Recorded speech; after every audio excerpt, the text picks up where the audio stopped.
what's up? It's Chris Young. Let's take a few minutes and talk about all the features on your brand new Forest River Alpha Wolf. So let's start right up front with your Forest River by Cherokee Alpha Wolf. You'll notice why I have this tool. You'll see here in just a second. Right up front, you're gonna notice you have a powered tongue jack. Right up here, you have two rocker switches. The one up above is your LED light for a little additional safety and security. Up for on, down for off. And then here you have the motion for your powered tongue jack. Up is up, down is down. Now, if you find yourself in a spot where this isn't working or you don't have power, you do have a manual override located right behind, just a little rubber knob right here. Stick this piece of the component down on top of the gear, and then you can turn the crank depending on which way you need to go. Now, right behind our crank is our twin 20-pound LP tanks. And you'll notice you do have the selector switch right here with your regulator. You'll notice the little arrow pointing to the tank that you want to use. If you do have propane tank, this gauge will let you know if the gas is good and how much you have left. You want to use this tank, point the arrow this way. Want to use this tank, point the arrow this way, or if you want to go evenly between the two, point it right down in the middle. Just make sure that your valves are open. If you have propane, it should rock and roll. Another tip is if you notice on these covers, you have those knobs right up top to give you the access to the top of the propane tanks. Make sure that's pointed back towards the coach, because what that's going to do when the wind and you're going down the road, the wind can get underneath this side and pop it open. I'm gonna grab a tool real quick. Oh, it's already on the other side. Your battery box located right here with all your connections. Your battery disconnect is actually inside the coach. That's a feature that I like about Forest River and the Alpha Wolves and how they do them. Your storage compartments, magnetic anti-slam. You'll notice that around the coach as well. Through your pass-through storage, you'll notice your battery disconnect, like I mentioned, it's here on the inside. Your solar charger controller, because you are pre-set up for solar on this one.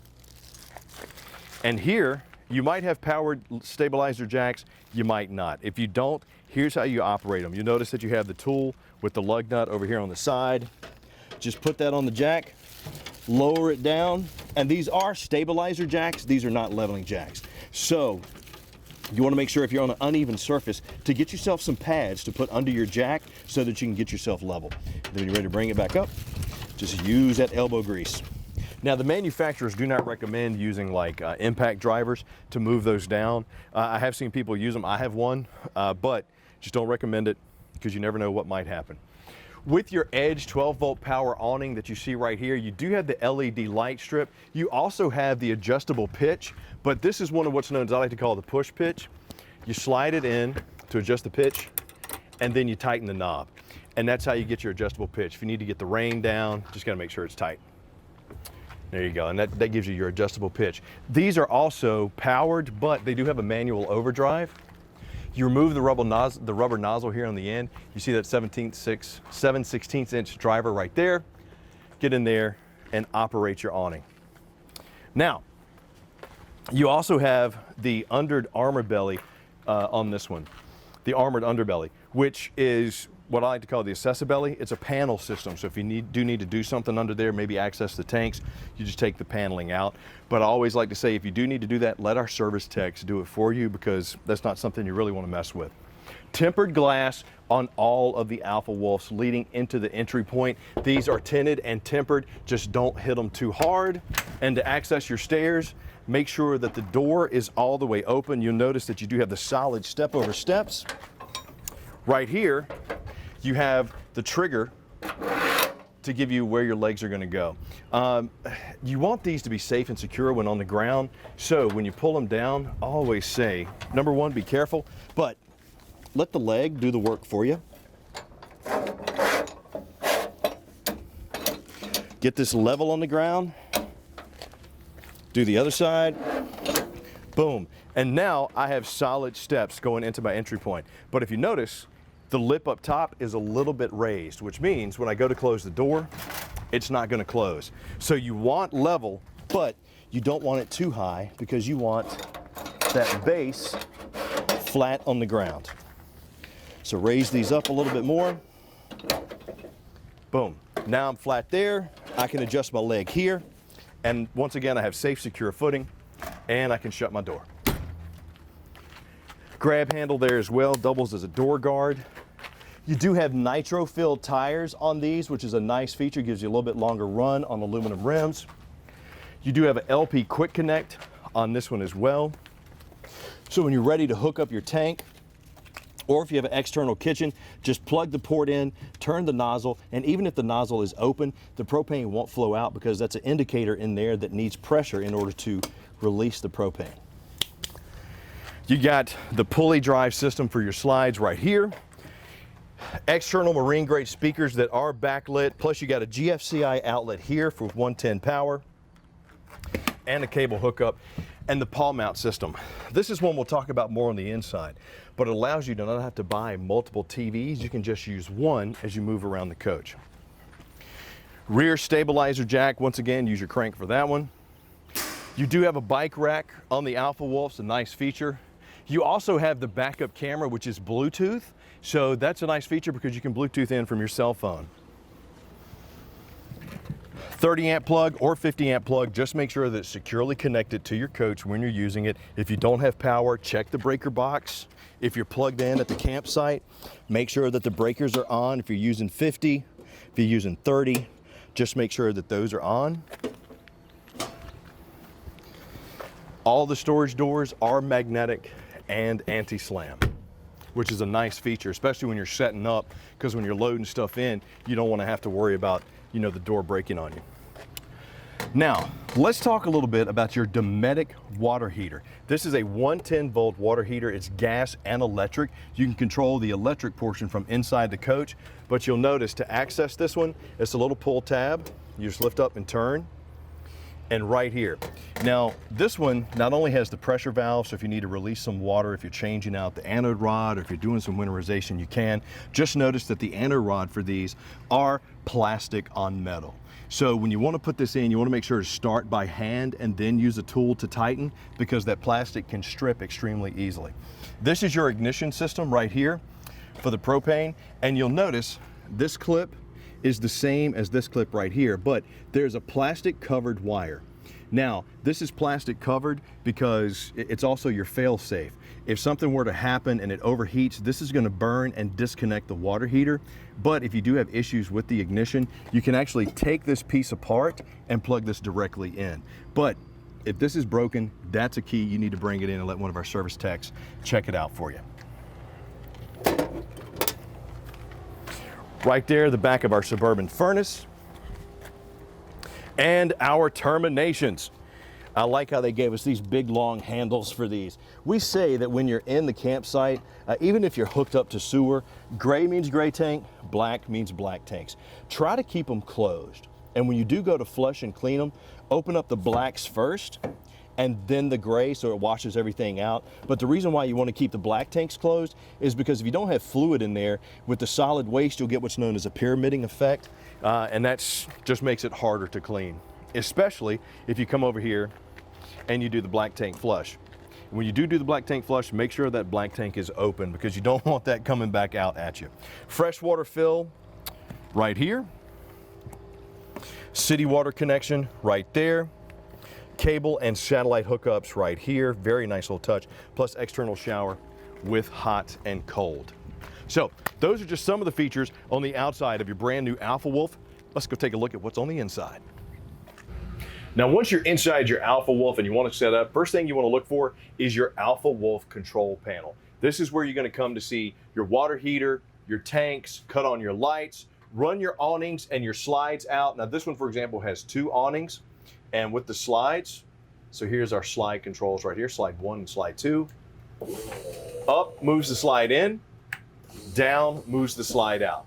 Awning, up moves the slide out, down moves the slide in. So you got to, they're a little bit reversed, so watch for that. And the lights are actually a toggle switch, so you don't push them and hold them up. You'll also see that you have your voltage meter right here, letting you know how much juice that you have. If you come in to move your slides out and they're not moving, chances are you don't have enough voltage here, especially if you're running off the coach batteries. If you're plugged into shore power, make sure you're at least above 11.8 or your slides probably aren't going to run out. Now, this one also has the 110 volt water heater. You have a Suburban water heater there. Here's your electric switch. It's electric or gas, so if you want to cut on the electric, here's where you do it. Now, with the Lippert One Control, you can actually operate a lot of this stuff from your cell phone. So you download the app, log in and allow the permissions. All right. Let's see here. Scan with camera and get right in there on that QR code. It's going to be a little fuzzy. There we go. Now just hit connect. Connect to RV. And once you sign up for the Lippert One Control, you got to go in, set up your own account inside of there. Now you scan it, you can successfully, let's go. Enter the details. This is a Forest River. Boom. It's a Alpha Wolf.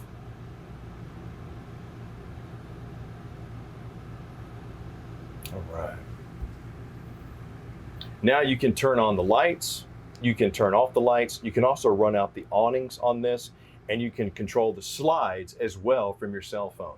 It'll even give you the readout of what your battery is, and you can even chat with people if you need to. But a nice little feature that when you're out and about, if you want to run the awnings, cut the lights on as you come back to your coach, just a nice little option to have. Circuit breaker box is located right down here. And you'll notice with the circuit breaker, what they've done is they have LED lights on these. If if one of these is faulty, there'll be a red LED light to let you know that it needs to be checked out. It needs to be switched out. So if you check the power here, your slides still aren't running out, check your circuit breaker box. If you check your AC, for example, this one here is the Coleman Mach, you'll have either a 13.5 or a 15K BTU air conditioner with the quick cool dump, which is a very nice feature to have. You open this up to get really quickly cooled down right here after a hot day, close the vents, and it goes through the ducting in the ceiling. But if you're hooked up to shore power, the circuit breakers on the pedestal are okay. You got a surge protector, your power cord, everything is okay. You check the circuit breaker box, that looks okay as well, but you're still not getting AC. Then you want to make sure you bring the unit into one of our elite service techs because they can help figure it out for you. Sometimes you will have a bypass switch. You'll notice it just looks like a regular switch right here. This is the switch, especially if you have a fireplace, that will let you operate the fireplace and or the microwave and or the air conditioner, because you can't do both at the same time. And really the best way to figure out which one's working and which one isn't, just flip the switch. You'll hear it beep. For example, the fireplace just beeped over there for me. When I flip it down, the microwave beeps. So this switch controls either the microwave or the fireplace. Since it's in the down position, I can work the microwave. I'm actually going to flip it up so I can show you the fireplace, which is the next component we're going to get to before going to the kitchen. Electric fireplace right here. You'll see the power switch. You got your blower right here. Multiple light settings. Great for ambiance, temperature settings, blower settings. Just an all-around great little feature to have to give you some additional heat at night. Roughly 5,000 BTUs of heat coming off of there with the blower, but the lights and the settings really gives it ambiance. I'd mentioned on the outside that this unit comes standard with the Paul mount system. This is a mount that you put on the back of your TV. And you'll notice you'll have these around the coach, outside, inside, bedroom. You just take the TV off, disconnect it, mount it right in. Now your AM/FM command center right here is driven. This one has Bluetooth. Near field is also controlled by an app if you want to download it and scan it, but it has dual zones. HDMI is already pre-wired, so if you want to, set the kids up with the game systems, you don't have to worry about fumbling for cables in the back. Just plug it in right there. In our kitchen, you'll see that we have a flush-mounted cooktop, the Greystone cooktop and oven with the glass cover. It's recessed. Now, we don't have propane in this one, so you won't see any fire. But if you want to cut this oven on, locate the burner that you want to use. You'll notice by the color of the tabs right here. So I'm going to push in. I'm going to turn it to in between off and high. And then this is my igniter right here. You do that, you should see the blue flame. Same thing for your Greystone oven, except this one actually has a lighting indicator. Push that in and hold it. cut that on, you should get flame. If you do that and you do not get any flame, chances are you're either out of LP or your LP selector isn't working or it's turned to the wrong tank. If you check those, you troubleshoot them, and you're still not getting any flame, bring this in, let our elite service team take care of it for you. And always remember, turn these all the way off because propane, not something to mess with. This one comes with the Canon 10 cubic foot fridge freezer combo. You'll notice it has the push button stoppers here for the metal plate, just a nice little additional safety and security. You got the freezer up top and the fridge down below. Now the fridge is off right now, so to cut it on, you push and hold this button for 10 seconds. But you'll notice that the 4 and 3 are flashing. That means that this unit is in standby mode. This one also comes with a battery tester. So if you want to test the battery, just go through the instruction manual, but you'll be able to test to see what type of voltage you're getting. Are you getting 9 or are you getting 1? And to cycle through, 5 is the coldest, 1 is the warmest, but this one does have a fast cool option that has an automatic shut off after 30 hours. But the way these compressor fridges work is there's a fan that blows the air, and you'll notice these vents right here are what distribute the cold air. Try not to block those because that'll mean your fridge will not be as cold as it can be. The colder stuff is going to be down here, like your crisper drawer. It even has a beep alarm mechanism if the door's been open for too long. And up top, your controls for your freezer are right here. Just slide it to wherever you want it, how much cold you want it, and then it even comes standard with a little Joe Pesci sized ice tray. Look how cute that is. Mentos, the fresh mica. There we go. That is your Canon 12-volt fridge. If you do have a sleeper sofa, the best way to do this, take the cushions off, set them over here on your recliners, which I'm a big fan of these recliners because they have heat, massage, and they have a little light. You see the blue LED light there. Nice, comfortable. Then just be careful with this. Use both hands or get someone to help you if you're not comfortable with it. Lift it up, fold the legs out, pull the sofa sleeper down, set it down securely, and then your back flap should just fold right down. You can use the cushions as headboard or as pillows, however you want. Now, you'll notice that your Alpha Wolf also comes with zebra shades. These are great because it gives you a chance to control the light that you let in and out of your coach, plus helps keep it cool. You can open it all the way or just pull the bottom tab to adjust. Just make sure that you pull evenly because sometimes if you grab and pull, the fabric can get caught and you don't want to rip and tear it or have it get gummed up inside the motor. HVAC controls right here. This controls your heater and your AC. You change the mode by pushing the bottom button, control the temps with the power buttons here. And you are set up with the One Control hotspot on this one. It's pre-wired for booster. There's a dish on top that will give you signal booster, 4G Wi-Fi boosting. Inside the bathroom, you will notice this is a porcelain bowl with the foot flush. Now, with these foot flushes, with these Dometic toilets, there's a flapper underneath with a seal on top. And you operate it by just pushing the foot flush down. That drains the water and everything goes into the black tanks. If for some reason you engage the flapper, the water still continues to drip, you can actually put a glove on, get some grease or some Vaseline, open up the foot flush, go underneath that black seal, get the Vaseline in there real good, and that should make the flapper stay in place. With your showers, you will have a sprayer nozzle right here that'll just cut the, control the flow of the water for you. Right there. You do also have the Max air fans on these. These you just turn to open up the vent here, and then you control the fan speed with the buttons right here. Those are really strong fans that'll move about a foot of air per second on the high speed. And as we come into the master, you should have some storage, strut supported, underneath the bed, right there. And on your windows, Anytime you have these types of shades inside your Alpha Wolf, these suspension strings will loosen over time. So in order to tighten them, just take your finger and run it back over the knob on both sides so that it's even tension on both sides. And you'll also notice that you have the Driven charging pad inside the Master. That's a portable speaker that comes with the Alpha Wolf. You just charge it right there, but there's also dual USB ports right here to do some phone charging if you need it. So with that said, that are some of the features inside your beautiful new Alpha Wolf coach. But as always, if you have any questions or need any additional information, our service folks are standing by to help make sure that your RV journey is the best that it absolutely can be.